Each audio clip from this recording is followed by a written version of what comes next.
you've made a lot of references to the bylaws. As a nonprofit, and indeed Mr. Strickling also told us we should trust the bylaws because they ensured that nothing could go out of the Government Advisory Committee without consensus. Under California law, does anything prevent ICANN from changing its bylaws at any time it wishes? There are checks and balances built in to the system to be able to change those bylaws. So yes, ICANN can change the bylaws. If we sit here today and say there's something in the bylaws, after the transition, ICANN could change the bylaws and remove whatever the assurance is we're being told to trust. If you refer to as the ICANN organization, the answer is no. ICANN cannot change its own bylaws? As I said in my open statement and many times said before, to be able to make sure that nobody takes control of the ICANN, which consists of three parts, the community, the board, and the organization I represent, which is a support organization. I, as the CEO and president of the ICANN organization, don't have the mandate, don't have the possibility to go in and change the proposed bylaw changes. The only ones who can do that is the community, which are consisting of, for instance, U.S. businesses.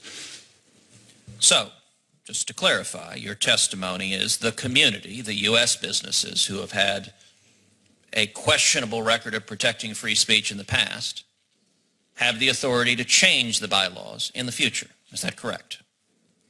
As I stated earlier, if someone really wants to change this setting, it's easier to start an alternative ICANN with another root system outside the US. I'm not asking which is easier. I'm asking if the bylaws can be changed.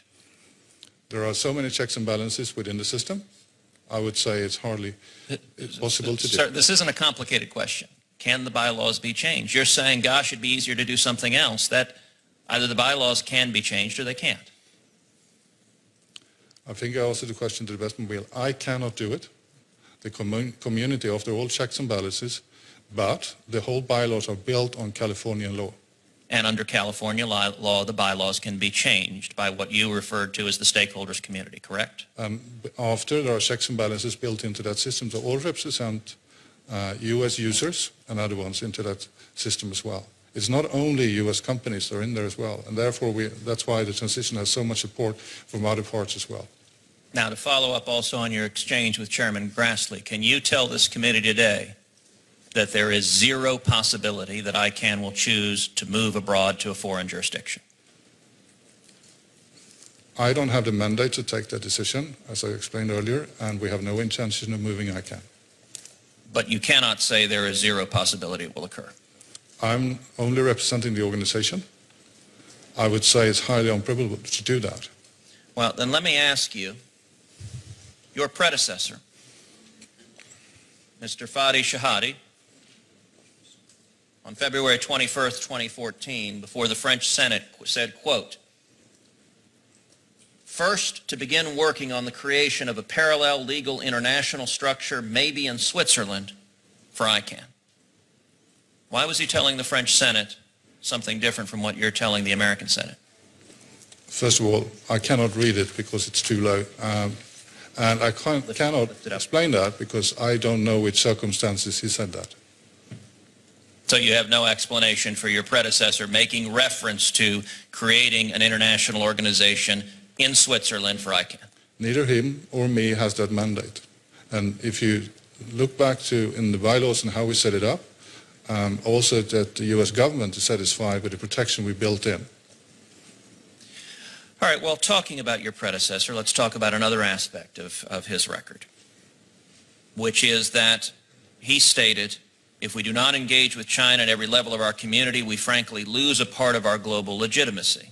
And indeed, after leaving ICANN, Dr. Shahadi became co-chair of an advisory committee to the World Internet Conference organized by China. He did so after Reporters Without Borders called for a boycott on that conference, saying that China was an enemy of the Internet. Now, do you agree with Mr. Shahadi's views of China?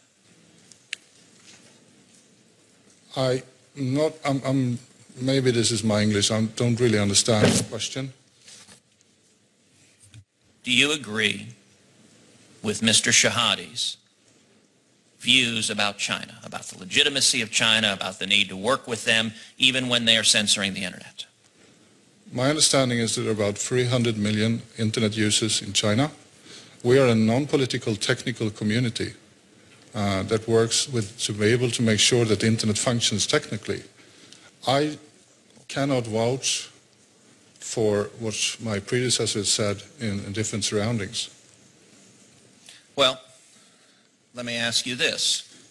Do you agree with what Reporters Without Borders said in December of 2015, that China is, quote, the world's leading enemy of the Internet? Do you agree with that? You're asking a personal questions, which I will now ask in a personal way, if I may. The reason I'm working for ICANN, the reason I took this job, the reason I left private sector, is because I think Internet is a vehicle, as you believe, Senator, to be able to open up hearts and minds of people around the world.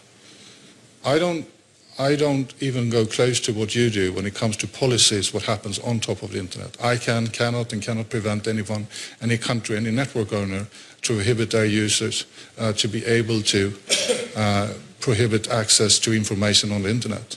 What we do is to create the opportunity for networks of networks, for other ones to use or not to use. It's a voluntary system. Sir, so let me just ask this question again, because you did not answer it. Do you agree with Reporters Without Borders that China is the world's leading enemy of the Internet? I think there are many countries around the world that, if unfortunately prohibit access to information, I think it's bad every time. Do you think China is an enemy of the Internet? I don't have the competence to rank those. I didn't say rank. I didn't say I said, do you agree that China is an enemy of the Internet? I think there is a highly potential risk if the transition doesn't go through, that China, together with Russia and other countries, will use that possibility to move the supervision of ICANN over to the UN. Is ICANN bound by the First Amendment? I think you know the answer to that question. And I'm asking your views. To my understanding, no. I want to finally make a point that the criticism, the opposition to transferring control of the Internet to an international community of stakeholders without any authority of the U.S. government is bipartisan criticism. It is across the spectrum, because freedom, ensuring the Internet free of censorship, is and should be a bipartisan objective. I would note that former Obama administration Federal Trade Commission Chairman John Leibovitz has stated that it, quote, it was difficult for the Commission to get straight answers out of ICANN, and, quote, that if commerce cuts the umbilical cord with ICANN before these issues are ironed out, there will be a lot of risk to consumers. That's the chairman of the Federal Trade Commission appointed by President Obama.